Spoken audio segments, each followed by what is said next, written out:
Diqqat, shoshilinch xabar. O'zbekistonning barcha viloyatlarida qanday ob-havo bo'ladi? Assalomu alaykum, hurmatli tomoshabin. O'z viloyatingizda qanday ob-havo bo'lishini bilib olishingiz mumkin.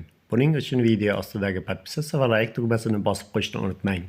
Qoraqalpog'iston Respublikasi va Xorazm viloyatida havo biroz bulutli bo'ladi. Yog'ingarchilik kutilmaydi. Shamol sharqdan 7-12 metr sekund tezlikda esadi. Buxoro va Navoiy viloyatlarida havo biroz bulutli bo'ladi, yog'ingarchilik kutilmaydi. Ayrim joylarda tuman tushishi mumkin. Toshkent, Sirdaryo, Samarqand, Jizzax viloyatlarida havo biroz bulutli bo'ladi. 18-aprelda yomg'ir yog'adi, momaqaldiroq bo'lishi mumkin. 19-20 aprelda yog'ingarchilik kutilmaydi. Qashqadaryo viloyatida havo biroz bulutli bo'ladi. 18-aprelda yomg'ir yog'adi, momaqaldiroq bo'lishi mumkin. 19-aprelda ba'zi joylarda qisqa muddatli yomg'ir yog'adi, momaqaldiroq bo'lishi mumkin. 20-aprelda yog'ingarchilik kutilmaydi.